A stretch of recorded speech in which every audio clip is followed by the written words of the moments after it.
Bismillahirrahmanirrahim. Assalamualaikum warahmatullahi wabarakatuh. Perkenalkan, nama saya Muhammad Faisal Hafiz. Saya dari kampus Universitas Mercu Buana.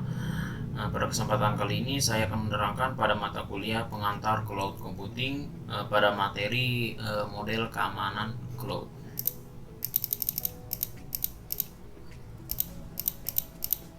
Pendahuluan, penyedia layanan awan memanfaatkan teknologi virtualisasi yang dikombinasikan dengan kemampuan layanan mandiri untuk menghitung sumber daya melalui internet.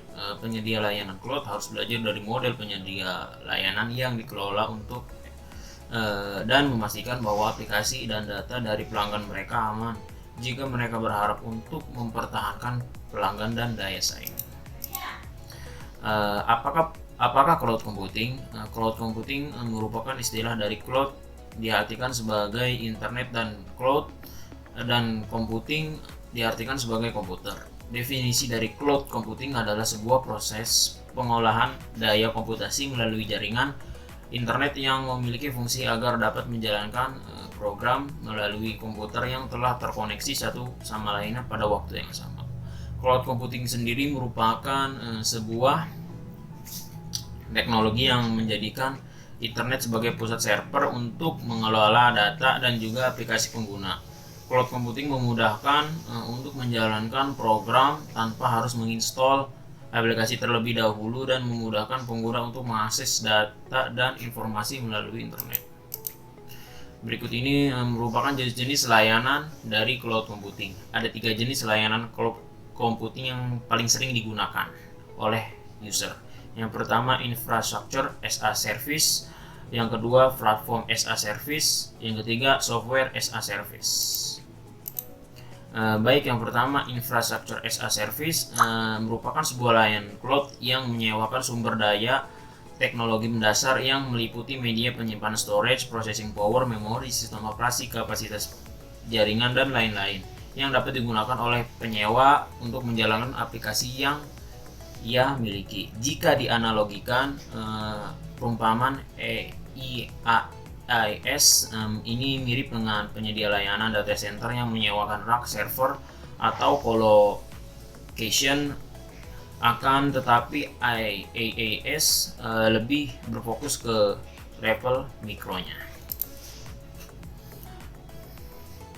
Baik, yang selanjutnya ialah platform as a service, yaitu layanan cloud yang berbasis PaaS.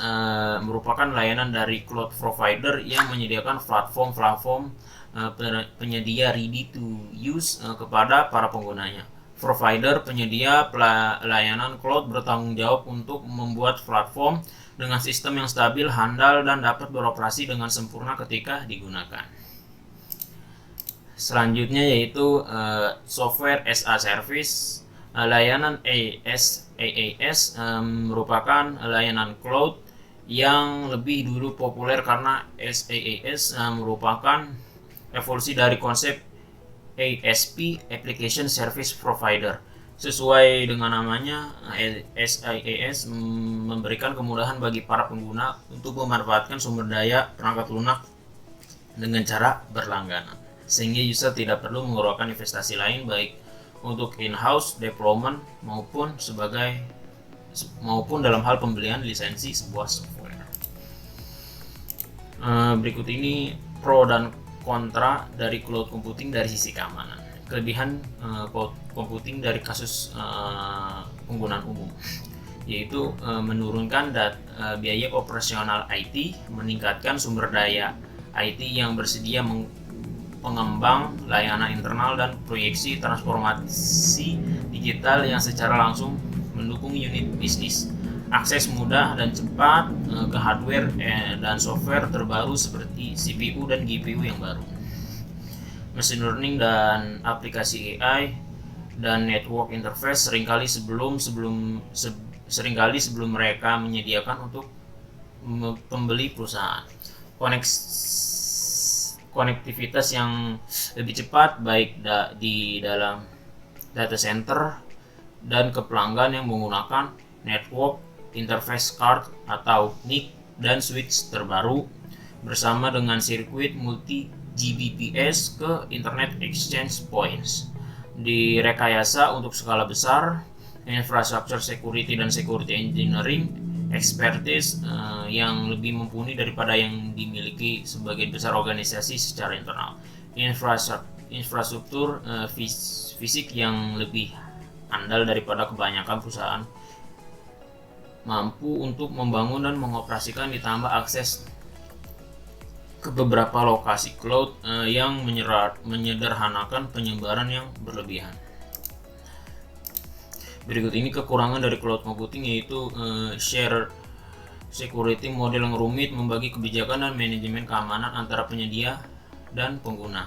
Struktur penetapan harga yang rumit dengan beberapa layanan seperti instance komputasi memiliki beberapa tingkatan langganan dan skema penetapan harga. Biaya transfer data keluar membuat mahal untuk mengakses set data besar dan menciptakan instansi untuk pindah ke penyedia lainnya. Kurang fleksibel daripada lingkungan DIY dengan banyak pilih konfigurasi yang dibuat oleh penyedia. Dukungan pelanggan yang samar dan tidak konsistensi yang mungkin sulit dijangkau membuat banyak organisasi melakukan kontrak dengan manajemen cloud pihak ketiga dan dukungan partner. Lokasi terpencil membutuhkan koneksi internet cepat ke internet atau sirkuit pribadi langsung ke penyedia, memerlukan cloud dengan desain khusus dan keahlian operasi di luar apa yang biasanya ditemukan oleh organisasi IT internal. Diperlukan lebih banyak perencanaan untuk memenuhi persyaratan peraturan spesifik per negara atau industri. Baik, berikut ini adalah cara aktivasi Azure via DreamSpark.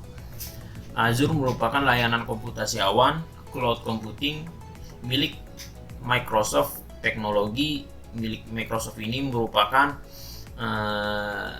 yang memungkinkan kita untuk membangun sebuah aplikasi melalui cloud, baik berupa teknologi web application, cloud service, maupun aplikasi yang berjalan di atas virtual machine.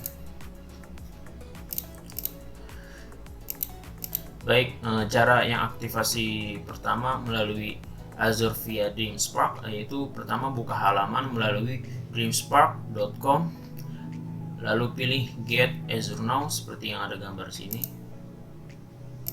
Setelah itu